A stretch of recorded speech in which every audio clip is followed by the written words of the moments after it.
কৃষ্ণ পবিত্রতারূপিণী একাদশী।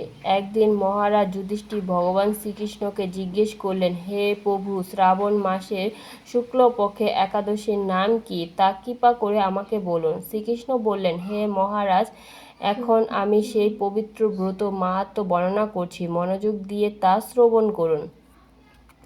তা শোনা মাত্রই বাজপেয়ী যজ্ঞের ফল লাভ হয়। প্রাচীনকালে দ্বাপর যুগের শুরুতে মহিজিৎ নামে এক বিখ্যাত রাজা ছিলেন। তিনি মহিষ্মতি গ্রামে রাজত্ব করতেন। কিন্তু দুঃখের বিষয় এই যে তার মনে বিন্দুমাত্র সুখ শান্তি ছিল না, কেননা তিনি ছিলেন অপুত্রক। পুত্রহীনের ইহলোক পরলোক কোথাও সুখ হয় না।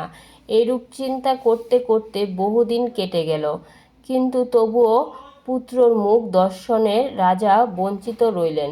নিজেকে অত্যন্ত দুর্ভাগা মনে করে রাজা চিন্তাগ্রস্ত হলেন।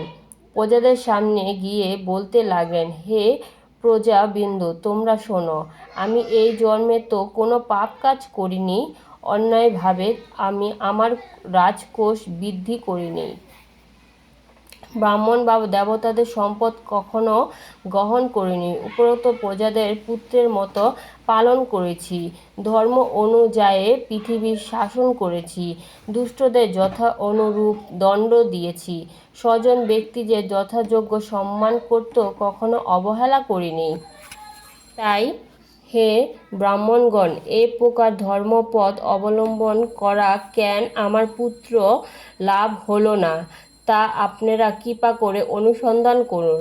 রাজার এই প্রকার কাতর উক্তি শ্রবণে ব্যথিত রাজভক্তি পুরোহিত ব্রাহ্মণগণ রাজার মঙ্গলের জন্য গভীর বনে ত্রিকালযোগ্য মণি ঋষির কাছে যেতে মন স্থির করলেন।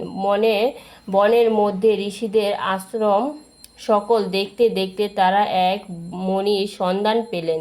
তিনি দীর্ঘ আয়ু, নিরোগ, নিরাহারে ঘোর তপস্যায় মগ্ন ছিলেন।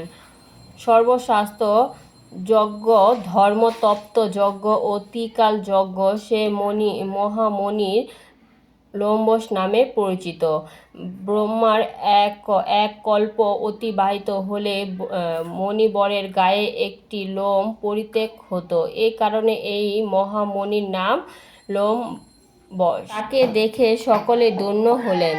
তারা পরস্পর বলতে লাগলেন যে, আমাদের বহু জন্মের সৌভাগ্যের ফলে আজ আমরা এই মণিবরের সাক্ষাৎ লাভ করলাম। তারপর ঋষিবর তাদের করে বললেন, কি কারণে আপনারা এখানে এসেছেন এবং কেনই বা আমার এত প্রশংসা করছেন, তা স্পষ্ট করে বলুন। আপনাদের যাতে মঙ্গল হয় আমি নিশ্চিত তার চেষ্টা করব। ব্রাহ্মণরা বললেন, হে ঋষিবর, আমরা যে উদ্দেশ্যে এখানে এসেছি আপনি তা কৃপা করে শুনুন। এই পৃথিবীতে আপনার মতো শ্রেষ্ঠ ব্যক্তি আর কোথাও নেই। মহিজিৎ নামে এক রাজা নিঃসন্তান হওয়ার অতি দুঃখে দিন যাপন করছে। আমরা তার প্রজা। তিনি আমাদেরকে পুত্রের মতো পালন করেন, কিন্তু তিনি পুত্রহীন বলে আমরাও সবাই মর্মাহত। তার দুঃখ দূর করতে আমরা এই বনে প্রবেশ করেছি। হে ব্রাহ্মণ শ্রেষ্ঠ, রাজা যাতে পুত্র মুখ দর্শন করতে পারে, কৃপা করে তার কোনো উপায় আমাদের বলুন। তাদের কথা শুনে মণিবর ধ্যান মগ্ন হলেন। কিছু সময় পর রাজা পূর্বজন্মের কথা বললেন। এই রাজা পূর্বজন্মে এক দরিদ্র শৈশ্য ছিলেন। একবার তিনি একটি অন্যায় কার্য করে ফেললেন। ব্যবসা করবার জন্য তিনি এক গ্রাম থেকে অন্য গ্রামে যাতায়াত করতেন। এক সময় জ্যৈষ্ঠ মাসের শুক্লপক্ষের দশমীর দিনে কোথাও যাওয়ার পথে তিনি অত্যন্ত তৃষ্ণা হয়ে পড়লেন। গ্রামের প্রান্তরে একটি জলাশয় তিনি দেখতে পান। সেখানে জলপানের জন্য যান। একটি গাভী ও তার বাছুর সেখানে জলপান করছিল। তাদেরকে তাড়িয়ে দিয়ে তিনি নিজেই জল পান করতে লাগলেন। এই পাপ কর্মের ফলে তিনি পুত্র সুখে বঞ্চিত হয়েছেন, কিন্তু পূর্বজন্মে কোনো পুণ্যের ফলে তিনি এরূপ রাজ্য লাভ করেছেন।